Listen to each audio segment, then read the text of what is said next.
Good morning dear students. I doctor Satish Mewada. आज हम लोग डिस्कस करेंगे मैनेजमेंट कॉन्सेप्ट एंड प्रैक्टिस।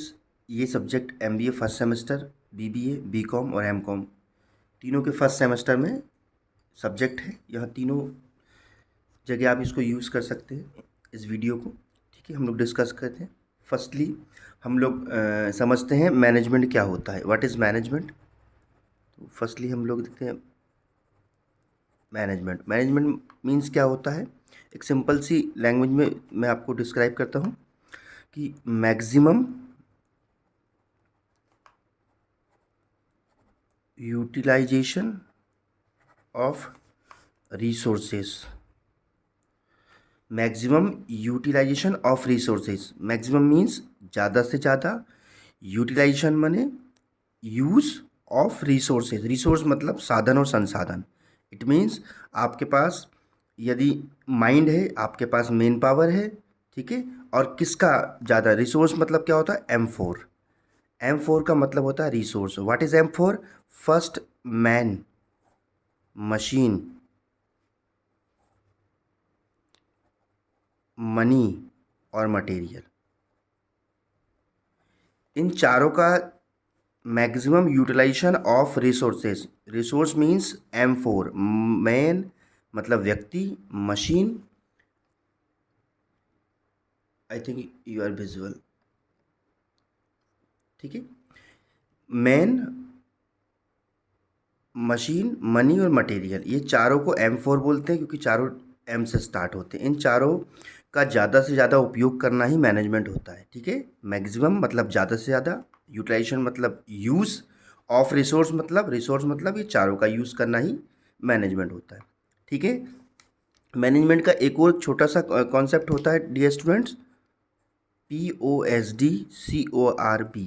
इस पॉज्ड कॉर्ब, POSDCORB,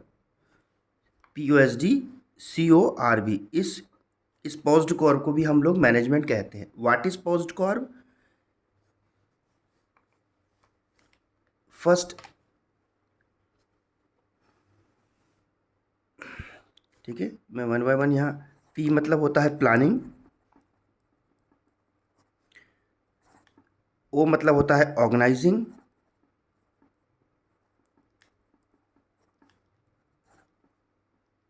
S मतलब होता है स्टाफिंग,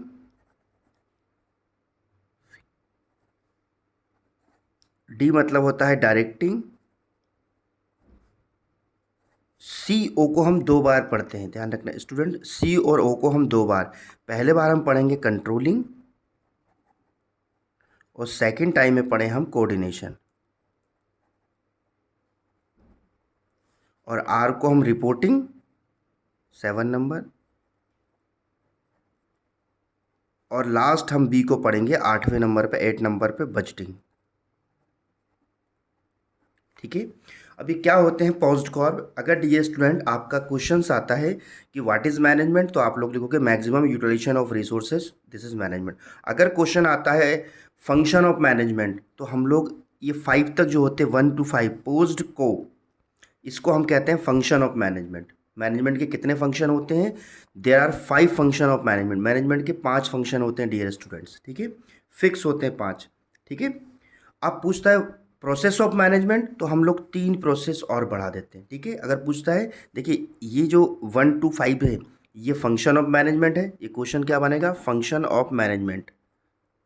अगर पूछता है प्रोसेस ऑफ मैनेजमेंट, तो प्रोसेस 8 तक चली जाएगी, मतलब 6, 7 और 8 ये प्रोसेस में चला जाएगा। ठीक है, क्लियर है। अब वन बाय वन हम इसको डिस्क्राइब करते हैं कि what is planning, what is organizing, staffing, directing, controlling, coordination, reporting and budgeting. ये क्या होता है? ठीक है, हम वन बाय वन इसको डिस्क्राइब करते हैं। प्लानिंग क्या होता है, व्हाट टू डू, मैं वन बाय वन डिस्क्राइब करूँ, ये आप लोग इस वीडियो सीख के मैं वन बाय वन आगे जाके इसको डिस्क्राइब करता हूँ। ठीक है, वन बाय वन प्लानिंग चलते हैं। मैंने अभी आपको 2 कॉन्सेप्ट पढ़ाए हैं। फर्स्ट, मैनेजमेंट का डेफिनेशन पढ़ाया है, मैनेजमेंट का मीनिंग पढ़ाया है। ठीक है, M4 पढ़ाया है मैंने आपको। ठीक है, अब हम लोग चलते हैं। ठीक है, अब हम लोग इन लोग को पढ़ेंगे क्या, 1 2 3 4 5, ये 5 तक हमारा मैनेजमेंट के फंक्शन है। और 6 7 8 जो है, 5 तो रहेंगे ही, पर 6 7 और ऐड हो जाएंगे, तो ये क्या हो जाएगा, प्रोसेस ऑफ मैनेजमेंट। अब हम वन बाय वन डिस्कस करते हैं, ठीक है।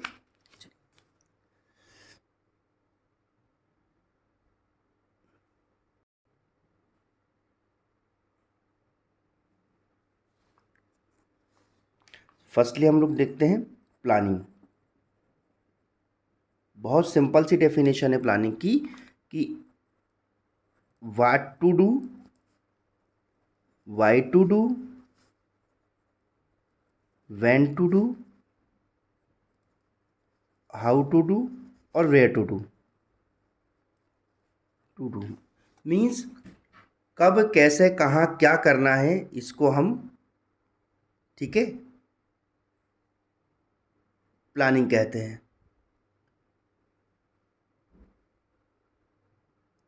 ठीक है। कब, कहाँ, क्या, कैसे, क्यों करना है, इसको हम प्लानिंग कहते हैं। This is the first step, this is the first function, this is the first process of management. Management की पहली और फर्स्ट प्रोसेस और इम्पॉर्टेंट प्रोसेस क्या है, प्लानिंग, ठीक है। प्लानिंग मीन्स सर कब, क्या, कहाँ, कैसे, क्यों करना है, दिस इज प्लानिंग, ठीक है। सेकंड करते हैं हम organizing. What is organizing? Organizing का मीन्स होता है, ऑर्गेनाइजेशन में जो हमारे एम्प्लॉयज़ होते हैं उनको उनकी स्किल के हिसाब से, उनकी कैपेसिटी के हिसाब से वर्क असाइन करना, और उस वर्क को असाइन करना, असाइन मतलब वर्क, काम को सौंपना, ठीक है। और उनके डिफरेंट डिफरेंट ग्रुप्स क्रिएट करना। ऑर्गेनाइजिंग का मतलब होता है, जैसे एक मेरी उसमें है तो मैंने एक ग्रुप बना दिया कि मैनेजर रहेंगे, दूसरा स्वीपर का, तीसरा सुपरवाइज़र का, चौथा हमने वर्कर का। तो दिस इज़ द ऑर्गेनाइजिंग कर दी मैंने। जो व्यक्ति जिस स्किल जो उसके पास है, जो स्किल है, जो डिग्री है, जो क्वालिफिकेशन है, उसके हिसाब से उन लोगों को काम डिस्ट्रीब्यूट करना और उनके ग्रुप्स क्रिएट करना। ग्रुप्स मतलब उनके ग्रुप बना देना, ठीक है। एक ग्रुप मैंने फर्स्ट बनाया, किसका बनाया ऑर्गेनाइजिंग में, कि सर मैंने एक ग्रुप बनाया सुपरवाइज़र का, भाई सुपरवाइज़र है, आप सुपरविज़न करोगे। दूसरा बनाया मैनेजर का, तीसरा बनाया वर्कर का, चौथा बनाया मैंने स्वीपर का। अब पांचवा क्या क्या बना दूंगा मैं, गार्ड का, भाई गार्ड लोग क्या करेंगे वहाँ पे, गेट पे रहेगा। तो ये सब ग्रुप क्रिएट करना, और ये मैंने किस बेस पे बनाया, उनकी स्किल और क्वालिफिकेशन के बेस पे, ठीक है। अब तीसरा, जैसे ही मैंने प्लानिंग की और ऑर्गेनाइजिंग की और लोगों को काम बांटे, तो पता लगा कि एक गार्ड कम है, दो स्वीपर कम पड़ गए, ठीक है, एक मैनेजर कम है, एक प्रोडक्शन मैनेजर कम पड़ गया। मतलब मैंने जैसे जैसे ग्रुप बनाए और लोगों को, मेरे पास 100 लोग थे, तो 100 लोगों को मैंने काम बांट दिए, 10 10 के ग्रुप में मैंने काम दे दिए कि भाई आप ये करोगे आप। लेकिन जैसे ही मैंने काम को डिस्ट्रीब्यूट किया, ऑर्गेनाइजिंग की, तो पता लगा लोग कम पड़ गए। अब जैसे ही लोग कम पड़ गए, पता लगा कि भाई एक सुपरवाइज़र कम पड़ गया, एक स्वीपर कम पड़ गया, एक गार्ड कम पड़ गया। तो मैं थर्ड काम क्या करूँगा, स्टाफिंग। स्टाफिंग मतलब स्टाफ को रखना चालू करूँगा। इस स्टाफिंग की बच्चा 3 प्रोसेस होती है, सॉरी 4, ठीक है। पहला होता है रिक्रूटमेंट, ठीक है। पहला क्या होता है, रिक्रूटमेंट। रिक्रूटमेंट मतलब मैं रिक्रूट करूँगा लोगों को, जॉब के लिए आमंत्रित करूँगा कि भाई मेरे यहाँ वैकेंसी है, आप आइए और अपना रिज्यूमे सबमिट करिए, सीवी सबमिट करिए, इंटरव्यू फेस करिए। जैसे ही रिक्रूटमेंट की प्रोसेस होगी, तो दूसरा प्रोसेस क्या करूँगा मैं, सिलेक्शन। जो बेस्ट कैंडिडेट होगा उसका मैं सिलेक्शन कर लूँगा, ठीक है। तो स्टाफिंग की पहली प्रोसेस क्या है, सर रिक्रूटमेंट होगा, उसके बाद सिलेक्शन होगा, फिर उसकी तीसरे नंबर पे ट्रेनिंग होगी, ठीक है, और उसकी चौथी प्रोसेस होती है डेवलपमेंट। डेवलपमेंट का मतलब होता है उसको आगे जब इन फ्यूचर प्रमोशन दे दूंगा मैं, ठीक है। क्लियर है कॉन्सेप्ट, कि थर्ड फंक्शन कौन सा होता है मैनेजमेंट का, स्टाफिंग। स्टाफिंग में क्या करूँगा, रिक्रूटमेंट करूँगा, मतलब लोगों को मैं जॉब के लिए इनवाइट करूँगा, फिर उनका इंटरव्यू लूँगा, इंटरव्यू में जो व्यक्ति अच्छा होगा उसका सेलेक्ट करूँगा, जो सेलेक्ट हुआ उसको ट्रेनिंग दूंगा, ट्रेनिंग के बाद उसका डेवलपमेंट मतलब प्रमोशन कर दूंगा उसकी, ठीक है, आगे उसको डेवलप करते जाऊँगा। अब जैसे ही मैंने ये किया, तो फोर्थ फंक्शन हो जाता है डायरेक्टिंग। क्या हो जाता है, डायरेक्टिंग। व्हाट इज डायरेक्टिंग, बच्चे लोग, डायरेक्टिंग में भी हमारे 3 फंक्शन आते हैं। पहला फंक्शन आता है आपका लीडरशिप, ठीक है। डायरेक्टिंग में पहला फंक्शन क्या होता है, लीडरशिप करना, मतलब लीड करना, लोगों को एक लीडर बनना और एक लीड करना, मतलब लोगों को लीडरशिप का मैं एक सिंपल सा, इस डायरेक्शन का एक सिंपल सा मैं एग्जांपल देता हूँ। ये अपनी फिंगर को, ठीक है, ये हाथ, मान लो ये हाथ बना हुआ है ना, ठीक है, वो हाथ कैसे बना है, तो ये इस फिंगर का मतलब कि तो आप ये काम करोगे, आप ये करोगे, आप यहाँ बैठोगे, आप यहाँ जाओगे, आप ये करोगे, आप ये बैठो, मतलब डायरेक्शन का मतलब क्या होता है कि लोगों को काम बताना, ठीक है, उनके ऊपर नज़र रखना। और इसमें सबसे पहले क्या होता है, पहला काम होता है लीडरशिप करना।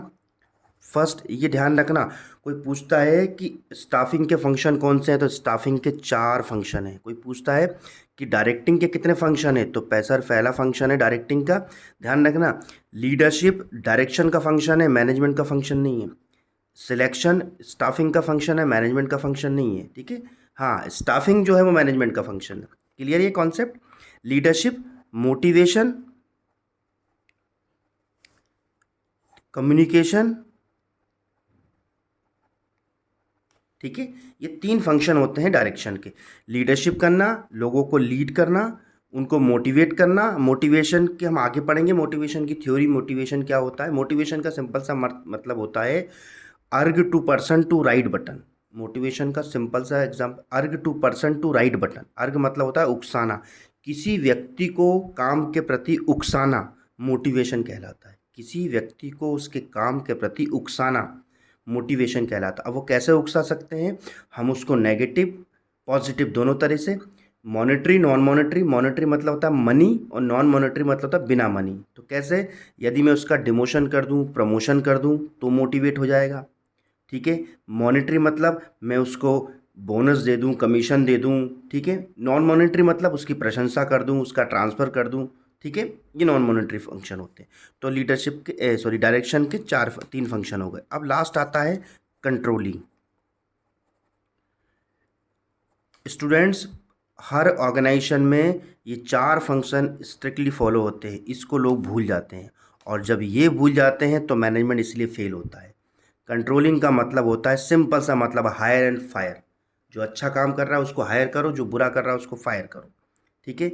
जिस दिन कंट्रोलिंग, कंट्रोलिंग का मतलब होता है कंट्रोल टू एम्प्लॉयज़, ठीक है, मतलब अपने लोगों को कंट्रोल करना, ठीक है, काम के प्रति। और अगला आता है, अब यहाँ पे मैनेजमेंट के फंक्शन एंड हो जाते हैं। अब प्रोसेस यहीं से चालू होगी।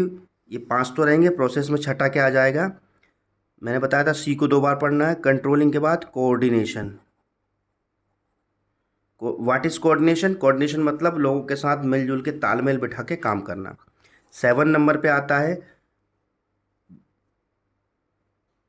रिपोर्टिंग।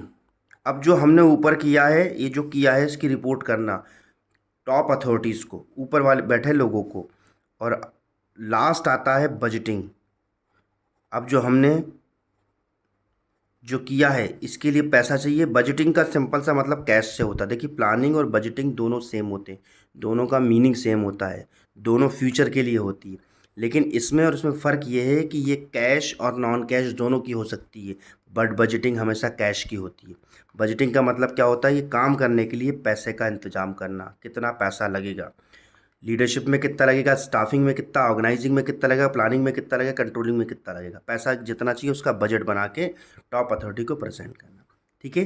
तो डियर स्टूडेंट्स, हमने देखा है सबसे फर्स्ट में मैनेजमेंट की डेफिनेशन, मैनेजमेंट के फंक्शन और प्रोसेस, ठीक है।